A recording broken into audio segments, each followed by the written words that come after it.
حضور پاک صلی الله علیه وسلم چې کوم دینی اسلامي شاعرانو هغې ته داد ورکولو چې تاسو اوس په داسې مرحله کې یئ چې مظلوم نه یئ، تاسو بدل واخلئ، تاسو هغه غلطو شاعرانو ته په شاعرۍ کې جواب ووایئ. خبره دا ده چې که مونږ ګورو چې د شاعري رښتیا هم د انسانیت دپاره زهر دی، نقصان دی، خرابه ده، نو په کوم کنټکسټ کې، په کوم تناظر کې، د کومې زاویې نه دا تناظر او دا زاویه ډېره اهمه ده.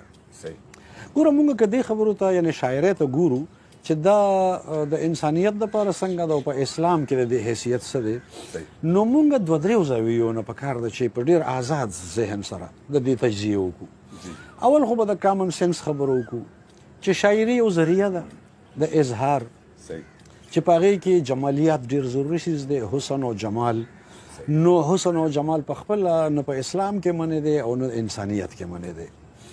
اوس دا چې جمالیاتي اظهار دی نو د دې شاعرۍ حسن چې دی دا په دوو زاویو کتل غواړي. یو د شاعرۍ فن دی، هغې ته موږ وایو فني حسن، یعنې د شاعرۍ جوړښت دی او د شاعرۍ چې کوم شکل و صورت دی، د هغې الفاظ دي، د شاعرۍ تشبیهات دي، استعارې دي، بحر دی، وزن دی، دا ټول څیزونه د شاعرۍ هغه حسن دی چې فني حسن ورته وایي. د هیڅ یو فن منع چې دی یا د فني حسن چې دی د هغې څه خرابي نشته. که یو اظهار په ترنم کې وشي، په بحر وزن کې وشي، د ردیف قافیې سره وشي، د ښکلي چوکاټ سره وشي، نو نه اسلام په دې څه اعتراض کوي او نه انسان په دې څه اعتراض کوي. فني حسن خو هیڅ مسله نه پیدا کوي. خو په دې شاعرۍ کې دننه چې کوم مواد دي، کومه موضوع ده، کوم فکر دی، کوم خیال دی، هغه یا حسین کې دی شي یا بدرنګ کې دی شي. هغه خیال او فکر چې دی د انسانیت دپاره یا مثبت کې دی شي یا منفي کې دی شي. نو ښکاره خبره ده چې په شاعرۍ کې دننه خیال او فکر که د انسانیت په کار راځي، انسانیت ته حسن او جمال ورکوي، انسانیت ته د امن خبره کوي، ښه پیغام کوي، نو دا ښه څیز دی. او که نه په شاعرۍ کې دننه چې کوم فکر و خیال دی هغه بدرنګ دی، هغې کې فحاشي ده، هغې کې د انسانیت خلاف خبرې دي، انساني ټولنې ته نقصان ورکوي، نو دا څیز منې دی. خو دا یوازې شاعري موږ په دې ولې بدنامه وکړو؟ دا خو په هر فاین آرټ کې، په فنون لطیفه کې، په ښکلو هنرونو کې د فکر و خیال یا د موضوع دواړه زاویې کېدی شي.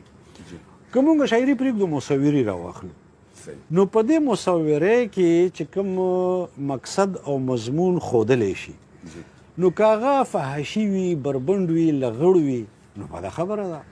که په دې مصورۍ کې ته تصویر جوړې، د کعبې شریفې تصویر دې جوړ کړو، د مسجد نبوي تصویر دې جوړ کړو، د یو ښکلي انسان تصویر دې جوړ کړو، د یو ښکلي منظر تصویر دې جوړ کړو، نو د دې به منې ولې وي؟ خو مصوري استعمال شو د غلط مقصد دپاره چې کله فحاشي او بربنډتوب او لغړتوب پکې راشي، په مصورۍ کې به غلط شی غلط دی. دغه شان په عام ژوند کې فنون لطیفه به پرېږدو، په عام ژوند کې مونږ خبرې کوو.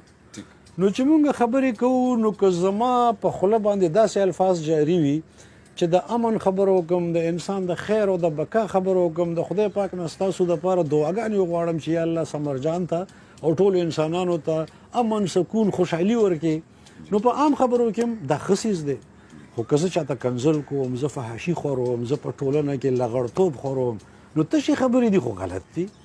زما مقصد دا دی چې شاعري بدنامول نه دي پکار، د شاعرۍ استعمال ته کتل پکار دی چې یو صلاحیت خدای پاک چاته ورکړی دی، هغه صلاحیت دی د شاعرۍ ملکه.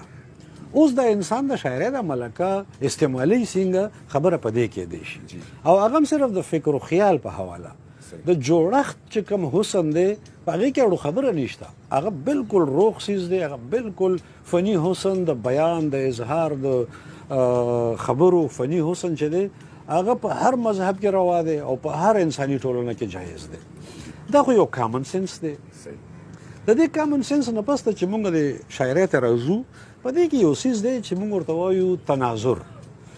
کوم کنټکسټ کې خبره شوې ده، نو چې کنټکسټ ته راځو، تناظر ته راځو، نو د شاعرۍ په هکله په قرآن حکیم کې هم آیتونه شته، احادیث هم شته دی، او د شاعرۍ په هکله نورې مقولې شته، خبرې شته، د عربۍ اقوال شته. نو د هغې تناظر ته کتل پکار دي چې دا په کوم تناظر کې ویلی شوي دي. که خلک د تناظر نه بهر کړي د خپلې مرضۍ دپاره استعمالوي قرآني آیت یا احادیث یا څه بل څه دیني اسلامي چې کوم زموږ ټیکسټ دی متن دی هغه د خپل مقصد دپاره استعمالوي یا مقصد نه علاوه هغه پوهېږي نه چې د دې پس منظر څه دی نو بیا هم خبره خرابه شي. مسله دا ده چې د شاعرۍ دپاره که مونږ دیني اسلامي تناظر ګورو نو د ټول نه اهمه حواله ده د قرآن حکیم سوره شعرا. صحیح. په سوره شعرا کې سمرجان ټول دي 229 آیاتونه. جی جی. او د دغه 229 آیاتونو اخیری څلور آیاتونه چې دي هغه د شاعرانو په هکله دي. اوس دلته کې لږ توجه دې طرف ته کول پکار دي چې شاعران او شاعري دوه بیل څیزونه دي. جی جی. یعنی شاعران هغه دي چې د یو پاک صلاحیت استعمال څنګه کوي.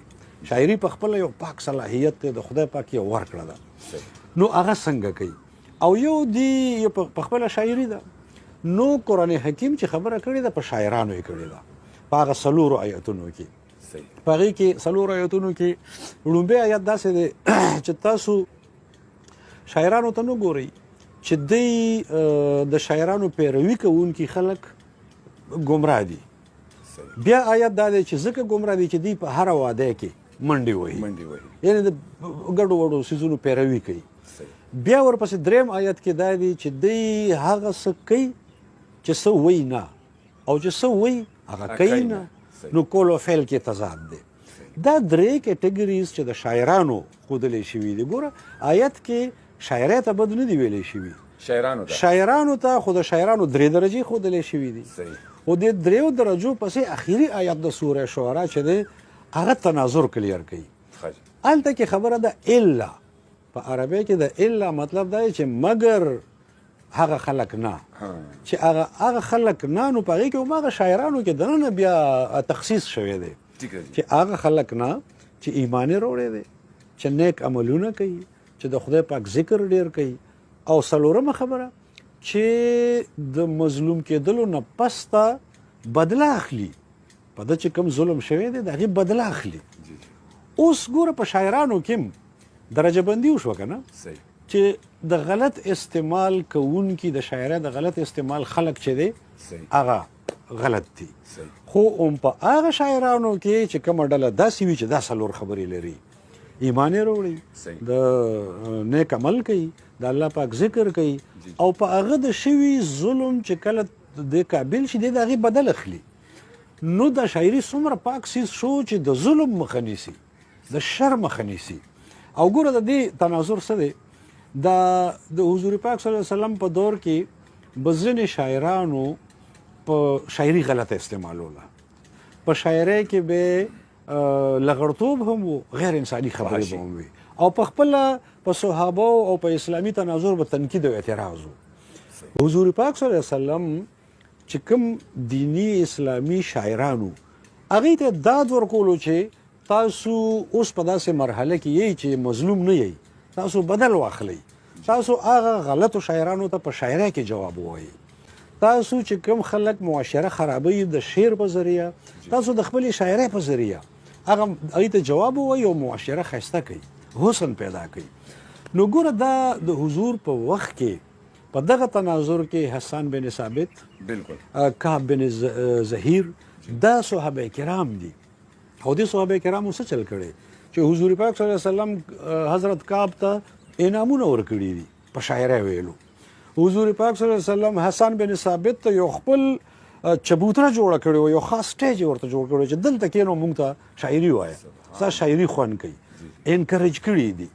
نو په داسې حال کې به موږ څنګه وایو چې د حضور پاک د شاعرۍ نه نفرت او شاعري زهر ګڼل او انسانیت دپاره نقصان ګڼلو. حضور خو ویلي دي چې هغه غیر انساني شاعرۍ ته په شاعرۍ کې جواب ورکوي. شاعري د انسانیت دپاره یو مقدس څیز دی یو پاک څیز دی د ټولنې ښایسته کولو دپاره پاک څیز دی. نو د دې مطلب دا دی چې قرآني آیتونه سوره شعرا چې دی 4 آیتونه چې ګورې نو تناظر کې به ګورې د الا نه پسته به هغه خبرې تشریح کوې